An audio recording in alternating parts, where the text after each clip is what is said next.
La ministra de Hacienda salió diciendo algo que en teoría es cierto. Dijo que la hacienda pública era el corazón del Estado. Pero imagínense lo que es un Estado. El Estado somos todos. Si el corazón del Estado, que somos todos, pero que ellos lo manejan y lo gestionan, está enfermo, estamos todos enfermos.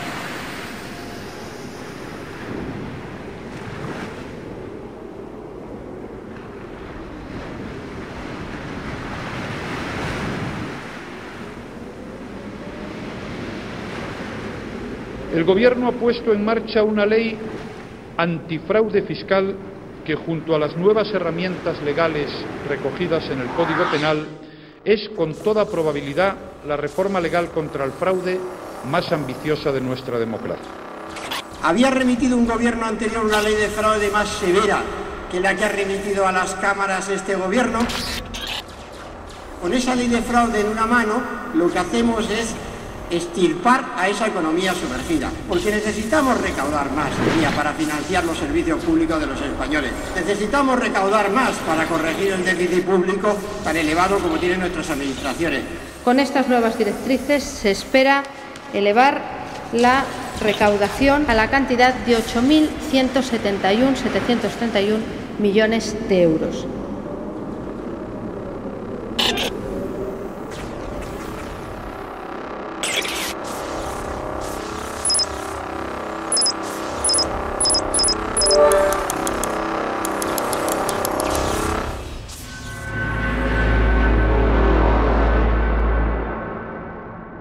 Donde se empieza con intensidad a hablar ya de lucha contra el fraude y a establecer en el ideario colectivo la sensación de que hay que luchar contra el fraude es a partir del año 2012.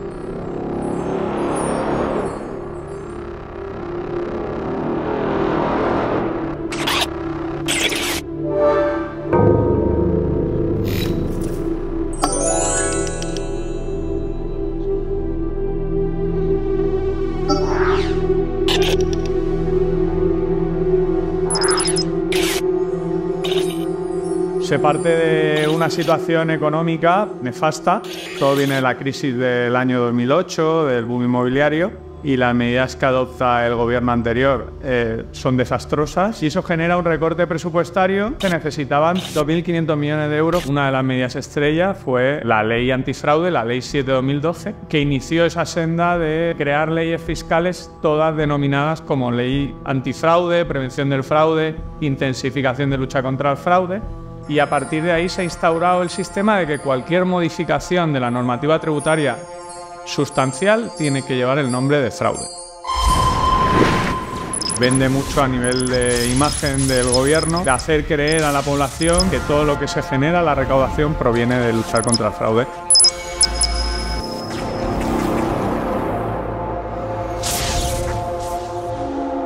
Campo 1, primera, la proporcionalidad.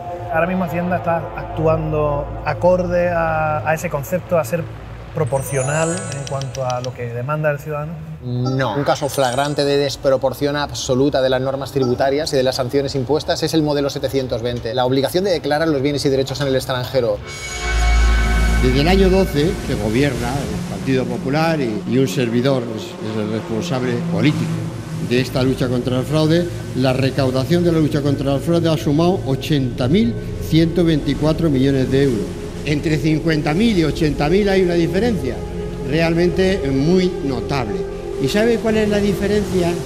Las leyes que se han aprobado, la obligación de declaración de bienes en el exterior, la 720. Eso es luchar contra el fraude. En Italia, lo que aquí llamamos 720 es la página, no sé si 7 o 13 de la declaración de renta, que es una paginita donde tú declaras los bienes que tienes en el extranjero. ¿Qué supone no declarar eso? Pues una sanción de 100 euros o 200. Bueno, no, has dejado de declarar algo. Realmente es una simple declaración informativa de bienes en extranjero como existe en otros países. El problema era las consecuencias de no presentarlo. Y luego el principal motivo de su crítica era que todo aquel dinero que estuviera en el extranjero que procediera de rentas que ya se encontraban prescritas, es decir, que se hubieran obtenido hace muchísimo tiempo, por arte de la aparición de esta normativa, dejaban de estar prescritas. Entonces, eso atenta contra la seguridad jurídica. Cualquier persona que haya por la calle, cualquier contribuyente, sea grande, pequeño, defraudador o no presentara el modelo, tenía unas sanciones devastadoras. Existe un caso en que una señora que declaró fuera de plazo que tenía 120.000 euros en 2 cuentas en Luxemburgo, 120.000 euros. Hacienda averiguó que tenía 3 cuentas más en el extranjero. Una que tenía 0 euros, no operaba con ella, otra 0 euros y otra 2,93 euros. Y entonces Hacienda dice, bueno, con nuestras normas, cada dato que usted me ha ocultado, cada cuenta tiene 5 datos, la fecha de apertura, el nombre del banco, el saldo. Entonces usted nos ha ocultado de esas 3 cuentas 5 datos, con lo cual le impongo la multa prevista al efecto. 3 cuentas por 5 datos, 15 datos que usted me ha ocultado. A 5.000 euros el dato, esa es la multa prevista, 75.000 euros. O sea, Hacienda le intenta cobrar 75.000 euros por ocultar 2,93 euros en 3 cuentas, que no las ocultó, simplemente pensó que ni existían. Llevé un caso a una señora que tenía una cuenta en el extranjero, que su parte eran unos 300.000 euros, le llegó una sanción formal de 3.225.000 euros, simplemente por no declarar los datos que había en esa cuenta. 3.225.000 euros. Casi 9 veces el valor de lo que tenía esa cuenta, pero simplemente por la sanción formal de no presentar el modelo. Cuando llegó esa sanción, vino a mi despacho. La única pregunta que me hizo es, oye, ¿y no se puede sustituir pagar esto por ir a la cárcel una temporada? Cuando dejabas de pagar una multa en el medievo, te ibas a la cárcel, ¿no? Y se ha ido evolucionando para crear un Estado de Derecho. Pues eso es el ejemplo de que es todo lo contrario del Estado de Derecho. Sustituir, pagar una cantidad que no se puede pagar ni en 7 vidas, puedo sustituirlo por ir a prisión.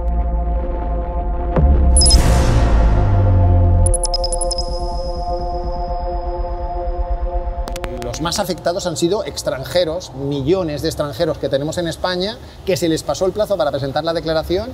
Y claro, cuando leyeron sobre las sanciones mínimas son 1.500 euros, pero luego ya, según lo que puedas acreditar, te pueden cobrar hasta el 150% de sanción. Lo de los 1.500 digamos que es solo el aperitivo, pero luego te pueden pedir mucho más de lo que tienes en el extranjero. Entonces, eso me consta, en Mallorca, donde tenemos el despacho, muchos alemanes de los que viven allí, o sea, cogieron las maletas y se marcharon a su país. No querían vivir con esa presión de que cualquier error en la información que tenían que dar sobre sus cuentas o pisos en Alemania, que evidentemente tienen todo el derecho a mantenerlos, aún viviendo en España, pues no querían verse sometidos a ese régimen sancionador tan duro y tan estricto.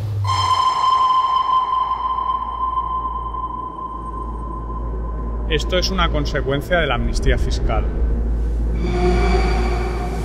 Hay reacciones en España por la posible amnistía fiscal que pondría en marcha el gobierno de Mariano Rajoy. Para el Partido Socialista Obrero Español es injusta y para el diario británico Financial Times es extraña. Para aquellos defraudadores que tienen sus capitales en paraísos fiscales.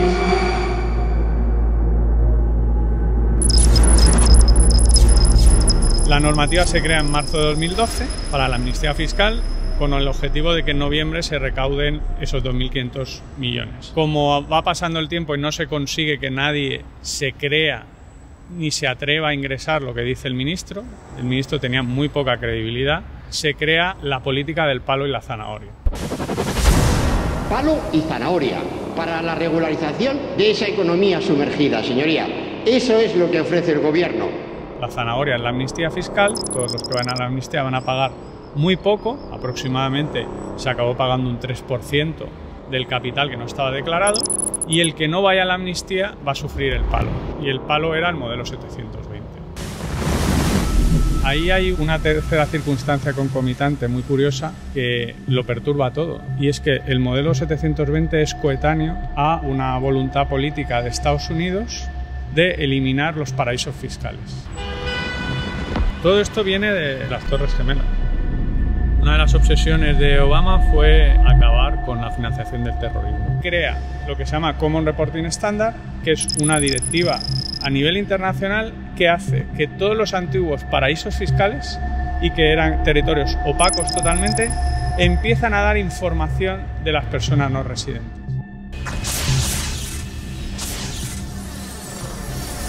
Curiosamente, el Ministerio desde entonces ha vendido que el modelo 720 les está dando información del extranjero, pero eso no es cierto. La información se está dando porque Obama impuso una directiva a nivel global que hace que todo el mundo se dé información. Entonces, el espejo ministerial se mira a sí mismo a través del modelo 720, pero la realidad es que detrás está Obama. Yo lo he vivido porque los bancos en el extranjero venían a vernos a los despachos de abogados y estaban asustados por el Common Reporting Standard. Porque si no, la gente que hubiera hecho no hubiera declarado el modelo 720 y el dinero se hubiera quedado fuera. Cuando te llamaba tu banco en Bahamas o en Panamá o en Luxemburgo o en Suiza diciéndote, oye, voy a dar información tuya. Si no quieres que dé información, dime dónde te hago llegar a un cheque que dejas de ser cliente de este banco. Eso fue lo que hizo que la gente regularizara. Y el pequeño afectado, desgraciadamente, no es un defraudador. Es gente inmigrante que viene a España o gente que tiene algo fuera y se olvida de presentar una declaración. Entonces ahora estamos intentando utilizar vías procesales para conseguir que esa gente recupere esas cantidades.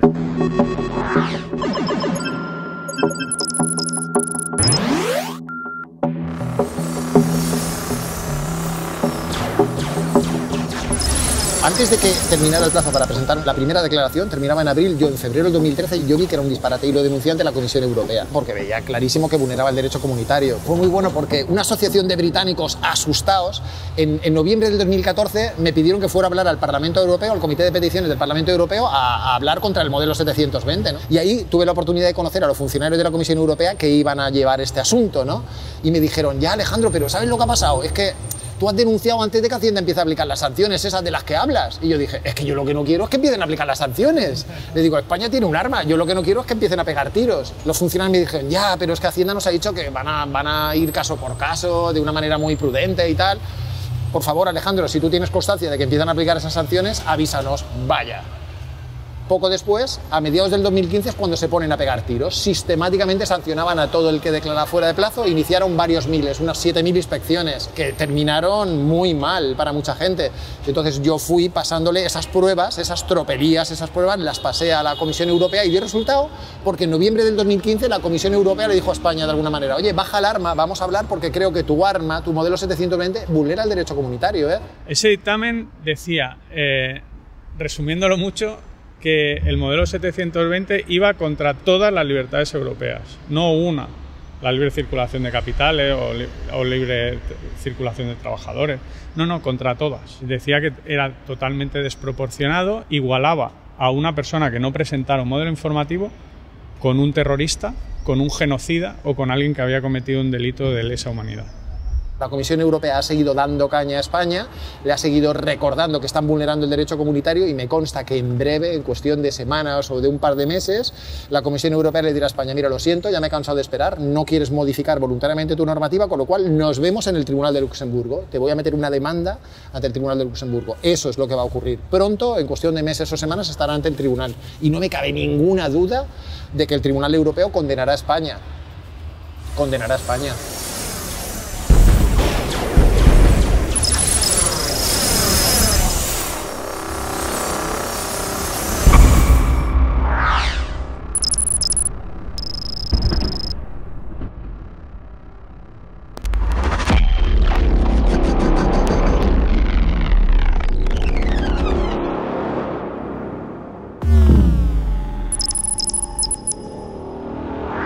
Para uno que pida devoluciones con intereses, habrá muchos que no la pidan. Aún así, el saldo será positivo a favor del fisco, créeme.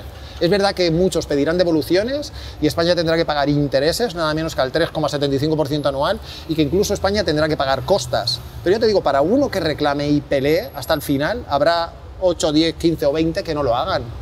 Seguirán ganando. O sea, han estado vulnerando el derecho comunitario de forma flagrante, llevan 6 años, el Tribunal Europeo tardará 2 años más, llevarán 8 años recaudando con base a esta normativa, o sea, al final habrán ganado. habrán ganado aterrorizando a los contribuyentes, o sea, con esa normativa claramente inconstitucional y contraria al derecho comunitario. El sistema no funciona. Yo creo que en general existe voracidad recaudatoria. Yo no creo que piensen tanto en el estado de bienestar como en la política de corto plazo. Conseguir que salga en periódicos que se ha recaudado algo a base de machacar al defraudador. Porque eso convierte al que cree que no es defraudador, mentalmente lo convierte en buena persona. Entonces yo creo que la imagen que quieren dar, estamos yendo contra los malos y te estamos beneficiando a ti, que eres el bueno de la película. 9 de septiembre de 2012. La situación de crisis que vive el país y las normas implantadas por el gobierno de Mariano Rajoy van dando sus frutos. Ceuta, en tu opinión, es una especie de laboratorio de prueba. Del laboratorio, sí. Sí, ha habido mucho experimentamiento, muchísimo. Y arrasan, por decirlo de alguna forma, es como si tú mandas un ejército contra una aldea de forma sorpresiva. Es el poder del Estado que puede destrozar familias. No viene nada comparado con casos muy conocidos, muy sangrantes, incluso hasta ser liquidaciones hasta 60.000 euros. Ceuta va a empezar a dejar de ser un chollo para los amigos del fraude. La crisis, al menos, va a aportar el beneficio de intentar acabar con los defraudadores. Es buen león y nosotros somos gacela. La campaña esta empieza con el nombramiento como delegado de Hacienda del señor Juan Bravo. Su nombre suena como posible ministro en el futuro. Todo esto viene de Ceuta, del laboratorio que luego se exportó al resto de la península.